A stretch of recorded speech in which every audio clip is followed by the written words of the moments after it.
Hi, my sweet friends. Welcome to Crochet Everyday with Judy. I am Judy. We're reading Under the Lilacs by Louisa May Alcott.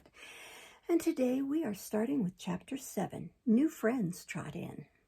Next day, Ben ran off to his work with Quackenbos's Elementary History of the United States in his pocket, and the squire's cows had ample time to breakfast on wayside grass before they were put into their pasture. Even then, the pleasant lesson was not ended, for Ben had an errand to town, and all the way he read busily, tumbling over the hard words and leaving bits which he did not understand to be explained at night by Bab. At the first settlements he had to stop, for the schoolhouse was reached and the book must be returned. The maple tree closet was easily found, and a little surprise hidden under the flat stone, for Ben paid 2 sticks of red and white candy for the privilege of taking books from the new library. When recess came, great was the rejoicing of the children over their unexpected treat, for Mrs. Moss had few pennies to spare for sweets, and somehow this candy tasted particularly nice, bought out of grateful Ben's solitary dime. The little girls shared their goodies with their favorite mates, but said nothing about the new arrangement, fearing it would be spoiled if generally known. They told their mother, however, and she gave them leave to lend their books and encourage Ben to love learning all they could. She also proposed that they should drop patchwork and help her make some blue shirts for Ben. Mrs. Barton had given her the materials, and she thought it would be an excellent lesson in needlework as well as a useful gift to Ben, who, boylike, never troubled himself as to what he should wear when his one suit of clothes gave out. Wednesday afternoon was the sewing time, so the 2 little bees worked busily at a pair of shirt sleeves, sitting on their bench in the doorway, while the rusty needles creaked in and out, and the childish voices sang school songs with frequent stoppages for lively chatter. For a week, Ben worked away bravely and never shirked nor complained, though Pat put many a hard or disagreeable job upon him, and chores grew more and more distasteful. His only comfort was the knowledge that Mrs. Moss and the squire were satisfied with him.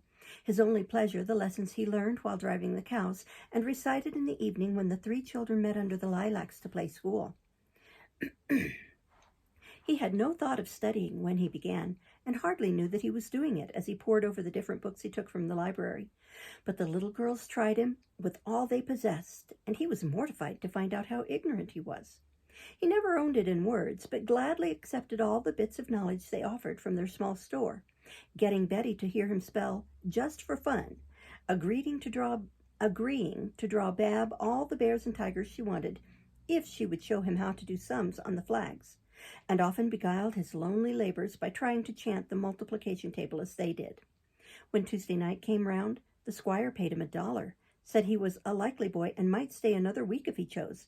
Ben thanked him and thought he would, but the next morning, after he had put up the bars, he remained sitting on the top rail to consider his prospects, for he felt uncommonly reluctant to go back to the society of rough Pat.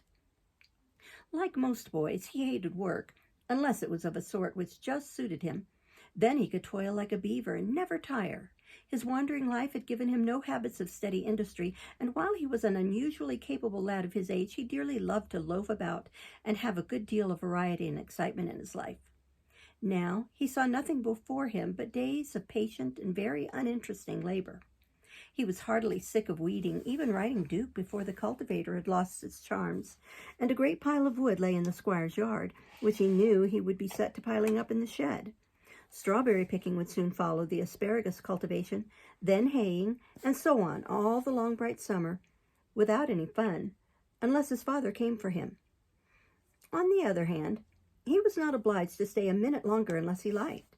With a comfortable suit of clothes, $1 in his pocket, and a row of dinner baskets hanging in the schoolhouse entry to supply him with provisions, if he didn't mind stealing them, what was easier than to run away again? Tramping has its charms in fair weather, and Ben had lived like a gypsy under canvas for years, so he feared nothing, and began to look down the leafy road with a restless, wistful expression, as the temptation grew stronger and stronger every minute. Sancho seemed to share the longing, for he kept running off a little way and stopping to frisk and bark, then rushed back to sit watching his master with those intelligent eyes of his, which seemed to say, "Come on, Ben, let us scamper down this pleasant road and never stop till we are tired." Swallows darted by, white clouds fled before the balmy west wind, a squirrel ran along the wall, and all things seemed to echo the boy's desire to leave toil behind and roam away as carefree as they.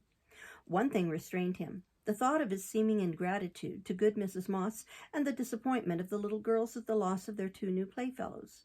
While he paused to think of this, something happened which kept him from doing what he would have been sure to regret afterwards. Horses had always been his best friends, and one came trotting up to help him now, though he did not know how much he owed it till long after. Just in the act of swinging himself over the bars to take a short-cut across the fields, the sound of approaching hoofs, unaccompanied by the roll of wheels, caught his ear, and pausing, he watched eagerly to see who was coming at such a pace. At the turn of the road, however, the quick trot stopped, and in a moment a lady on a bay mare came pacing slowly into sight. A young and pretty lady, all in dark blue, with a bunch of dandelions like yellow stars in her buttonhole, and a silver-handled whip hanging from the pommel of her saddle, evidently more for ornament than use. The handsome mare limped a little and shook her head as if something plagued her, while her mistress leaned down to see what was the matter, saying, as if she expected an answer of some sort, "Now, Chevalita, if you have got a stone in your foot, I shall have to get off and take it out. Why don't you look where you step and save me all this trouble?" "I'll look for you, ma'am. I'd like to," said an eager voice so unexpectedly that both horse and rider started as a boy came down the bank with a jump. Excuse me. "I wish you would. You need not be afraid. Lita is as gentle as a lamb," answered the young lady, smiling, as if amused by the boy's earnestness. "She's a beauty anyway," muttered Ben, lifting one foot after another till he found the stone, and with some trouble got it out. "That was nicely done, and I'm much obliged. Can you tell me if that crossroad leads to the elms?" asked the lady as she went slowly on with Ben beside her. "No, ma'am. I'm new in these parts, and I only know where Squire Morris and Mrs. Moss live." "I want to see both of them, so suppose you show me the way. I was here long ago and thought I should remember how to find the old house with the elm avenue and the big gate, but I don't." "I know it. They call that place the Lilacs now, 'cause there's a hedge of 'em all down the path and front wall. It's a real pretty place. Bab and Betty play there, and so do I." Ben could not restrain a chuckle at the recollection of his first appearance there, and as if his merriment or his words interested her, the lady said pleasantly, "Tell me all about it. Are Bab and Betty your sisters?" Quite forgetting his intended tramp, Ben plunged into a copious history of himself and new-made friends, led on by a kind look, an inquiring word, and sympathetic smile, till he had told everything. At the schoolhouse corner he stopped and said, spreading his arms like a signpost, "That's the way to the Lilacs, and this is the way to the Squire's." "As I'm in a hurry to see the old house, I'll go this way first, if you will be kind enough to give my love to Mrs. Morris, and tell the Squire Miss Celia is coming to dine with him. I won't say goodbye, because I shall see you again." With a nod and a smile, the young lady cantered away, and Ben hurried up the hill to deliver his message, feeling as if something pleasant was going to happen, so it would be wise to defer running away, for the present at least. At 1 o'clock, Miss Celia arrived, and Ben had the delight of helping pat stable pretty Chevalita. Then, his own dinner hastily eaten, he fell to work at the detested woodpile with sudden energy, for as he worked he could steal peeps into the dining room and see the curly brown head between the 2 gray ones as the 3 sat round the table. He could not help hearing a word now and then as the windows were open, and these bits of conversation filled him with curiosity, for the names Thorny, Celia, and George were often repeated, and an occasional merry laugh from the young lady sounded like music in that usually quiet place. When dinner was over, Ben's industrious fit left him, and he leisurely trundled his barrow to and fro till the guests departed. There was no chance for him to help now, since Pat, anxious to get whatever trifle might be offered for his services, was quite devoted in his attentions to the mare and her mistress, till she was mounted and off. But Miss Celia did not forget her little guide, and spying a wistful face behind the woodpile, paused at the gate and beckoned with that winning smile of hers. If 10 Pats had stood scowling in the way, Ben would have defied them all, and vaulting over the fence, he ran up with a shining face, hoping she wanted some last favor of him. Leaning down, Miss Celia slipped a new quarter into his hand, saying, "Lita wants me to give you this for taking the stone out of her foot." "Thank you, ma'am. I like to do it, for I hate to see him limp, especially such a pretty one as she is," answered Ben, stroking the glossy neck with a loving touch. "The Squire says you know a good deal about horses, so I suppose you understand the Huonhim language? I'm learning it, and it is very nice, laughed Miss Celia, as Chevalita gave a little whinny and snuggled her nose into Ben's pocket. No, miss, I never went to school. That is not taught there. I'll bring you a book all about it when I come back. Mr. Gulliver went to the horse country and heard the dear things speak their own tongue. My father has been on the prairies where there's lots of wild ones, but he didn't hear 'em speak. I know what they want without talking, answered Ben, suspecting a joke, but not exactly seeing what it was. I don't doubt it, but I won't forget the book. Goodbye, my lad, we shall soon meet again. And away went Miss Celia, as if she were in a hurry to get back.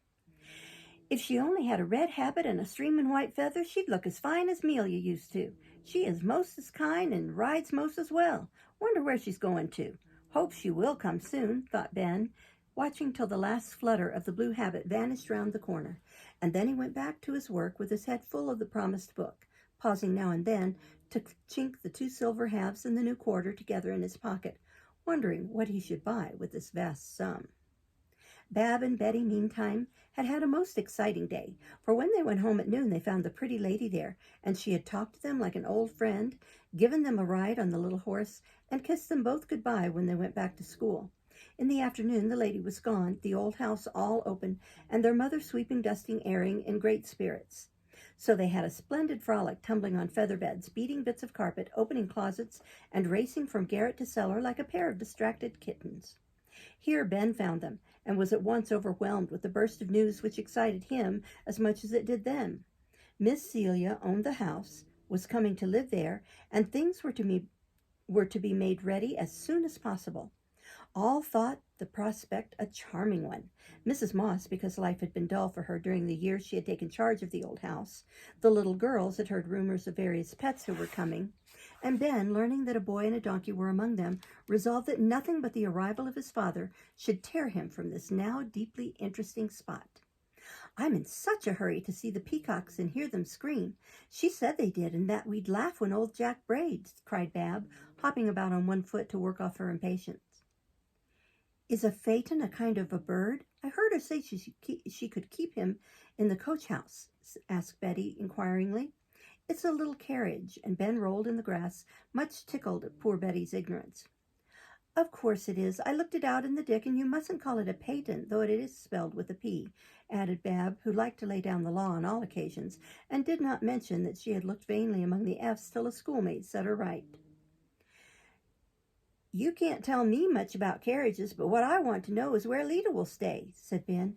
Oh, she's to be up at the Squire's till things are fixed, and you are to bring her down. Squire came and told Ma all about it, and said you were a boy to be trusted, for he had tried you. Ben made no answer, but secretly thanked his stars that he had not proved himself untrustworthy by running away, and so missing all this fun. Won't it be fine to have the house open all the time? We can run over and see the pictures and books whenever we like. I know we can. Miss Celia is so kind, began Betty, who cared for these things more than for screaming peacocks and comical donkeys. Not unless you are invited, answered their mother, locking the front door behind her. You'd better begin to pick your duds right away, for she won't want them cluttering around her front yard. If you are not too tired, Ben, you might rake round a little while I shut the blinds. I want things to look nice and tidy. 2 little groans went up from the 2 afflicted little girls as they looked about them at the shady bower, the dear porch, and the winding walks where they loved to run till their hair whistled in the wind, as the fairy books say. Whatever shall we do? Our attic is so hot and the shed so small and the yard always full of hens or clothes. We shall have to pack all our things away and never play any more, said Bab tragically. Maybe Ben could build us a little house in the orchard, proposed Betty, who firmly believed that Ben could do anything. He won't have any time. Boys don't care for baby houses, returned Bab, collecting her homeless goods and chattels with a dismal face. We shan't want these much when all the new things come. See if we do, said cheerful little Betty, who always found a silver lining to every cloud. Chapter 8, Miss Celia's Man. Ben was not too tired, and the clearing up began that very night. None too soon, for in a day or two things arrived to the great delight of the children, who considered moving a most interesting play. First came the phaeton, which Ben spent all his leisure moments in admiring, wondering with secret envy what happy boy would ride in the little seat up behind, and beguiling his task by planning how, when he got rich, he would pass his time driving about in just such an equipage and inviting all the boys he met to have a ride. Then a load of furniture came creaking in at the lodge gate, and the girls had raptures over a cottage piano, several small chairs, and a little low table, which they pronounced just the thing for them to play at. The livestock appeared next, creating a great stir in the neighborhood, for peacocks were rare birds there. The donkey's bray startled the cattle and convulsed the people with laughter. The rabbits were continually getting out to burrow in the newly made garden, and Chevalita scandalized old Duke by dancing about the stable which he had inhabited for years in stately solitude. Last, but by no means least, Miss Celia, her young brother, and 2 maids arrived one evening so late that only Mrs. Moss went over to help them settle. The children were much disappointed, but were appeased by a promise that they should all go to pay their respects in the morning. They were up so early and were so impatient to be off that Mrs. Moss let them go with the warning that they would find only the servants astir. She was mistaken, however, for as the procession approached, a voice from the porch called out, "Good morning, little neighbors," so unexpectedly that Bab nearly spilt the new milk she carried. Betty gave such a start that the fresh-laid eggs quite skipped in the dish, and Ben's face broke into a broad grin over the armful of clover which he brought for the bunnies, as he bobbed his head, saying briskly, "She's all right, Miss Lita. She's all right, Miss Lita is, and I can bring her over any minute you say. I shall want her at 4 o'clock. Thorny will be too tired to drive, but I must hear from the post office, rain or shine." And Miss Celia's pretty color brightened as she spoke, either from some happy thought or because she was bashful, for the honest young faces before her plainly showed their admiration of the white-gowned lady under the honeysuckles. The appearance of Miranda the maid reminded the children of their errand, and having delivered their offerings, they were about to retire in some confusion when Miss Celia said pleasantly, "I want to thank you for helping put things in such nice order. I see signs of busy hands and feet both inside the house and all about the grounds, and I am very much obliged." "I raked the beds," said Ben, proudly eyeing the neat ovals and circles.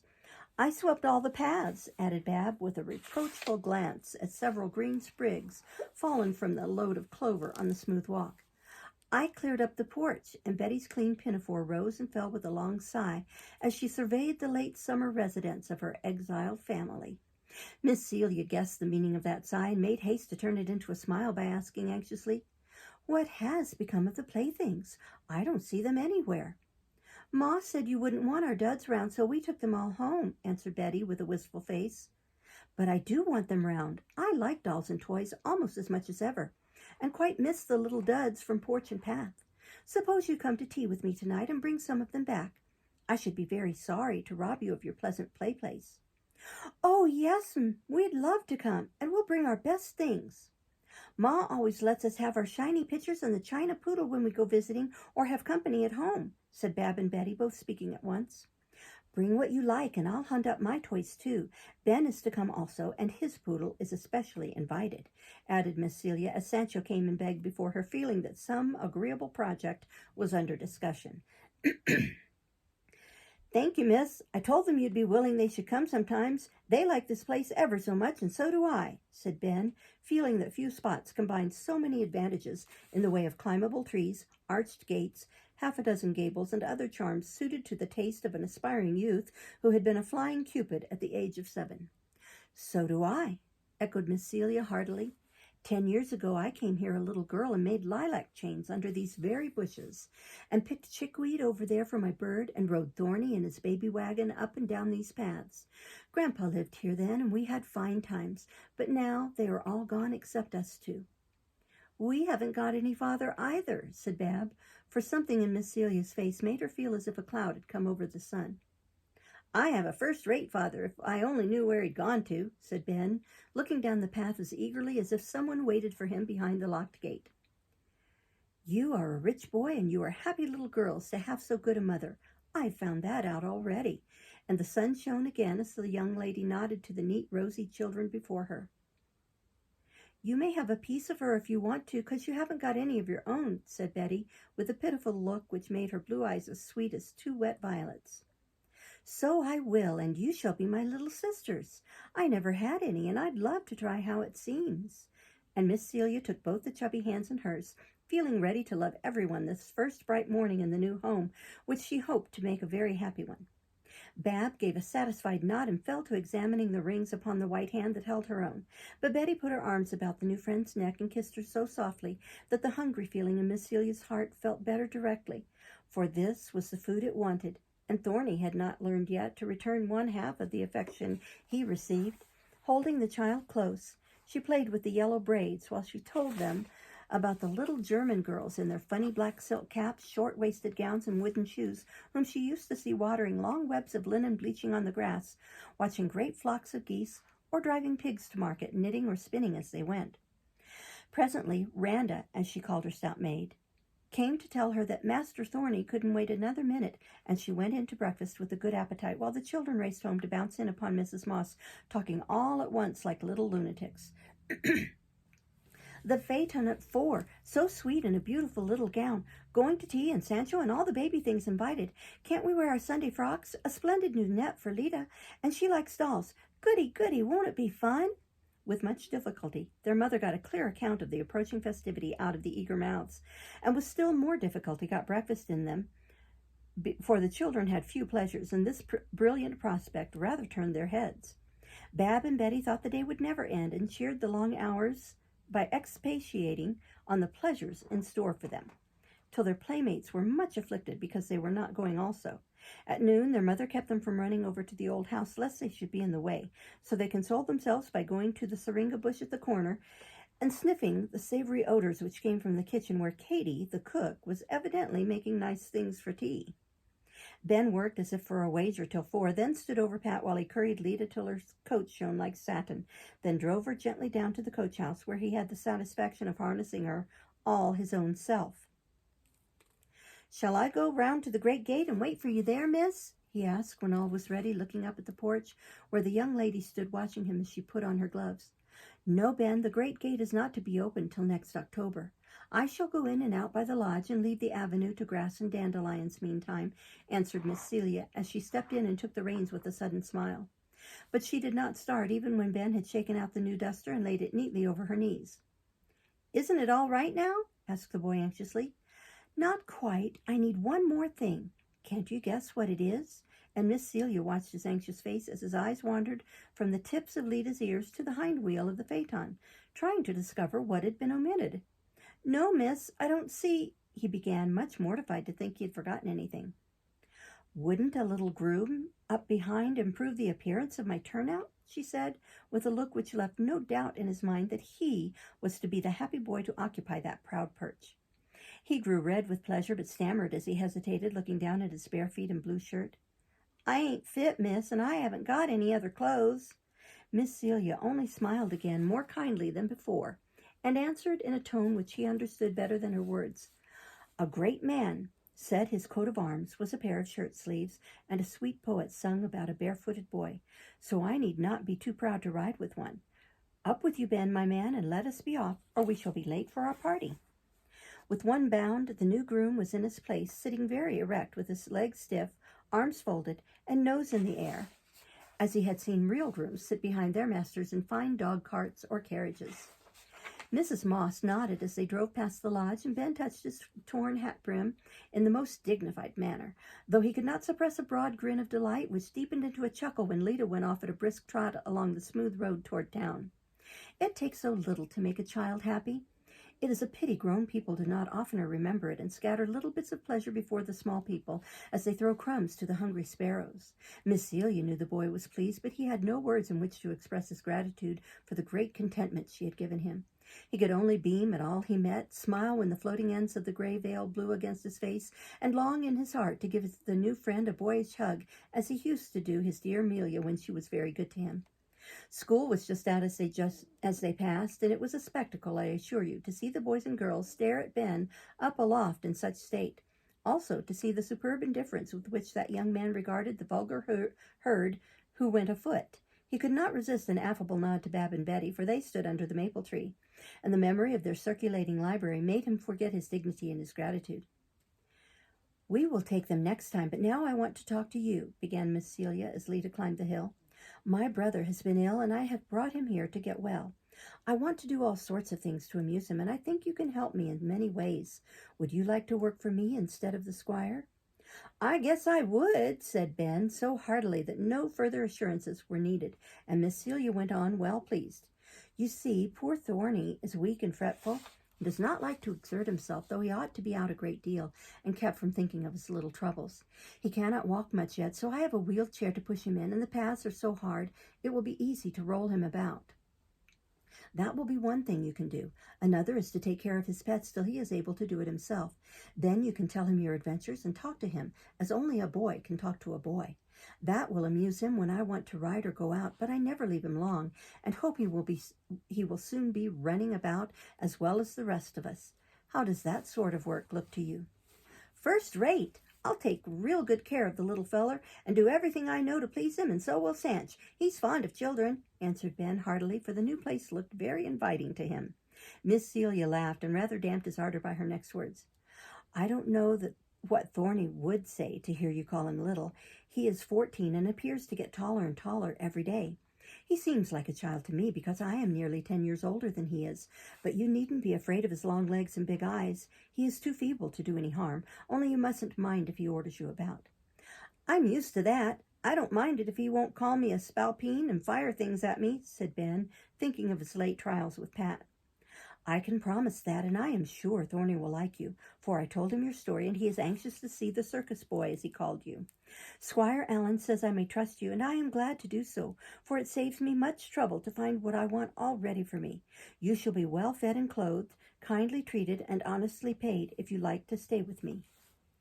"I know I shall like it, till Father comes anyway. Squire wrote to Smithers right off, but he hasn't got any answer yet. I get they are on the go now, so maybe we won't hear for ever so long," answered Ben, feeling less impatient to be off than before this fine proposal was made to him. "I dare say. Meantime, we will see how we get on together, and perhaps your father will be willing to leave you for the summer if he is away. Now show me the baker's, the candy shop, and the post office," said Miss Celia as they rattled down the main street of the village. Ben made himself useful, and when all the other errands were done, received his reward in the shape of a new pair of shoes and a straw hat with a streaming blue ribbon, on the ends of which shone silvery anchors. He was also allowed to drive home while his new mistress read her letters. One, particularly long one, with a queer stamp on the envelope, she read twice, never speaking a word till they got back. Then Ben was sent off with Lida and the squire's letters, promising to get his chores done in time for tea. We'll stop there and start next time with Chapter 9. Thank you so much for listening. Bye-bye.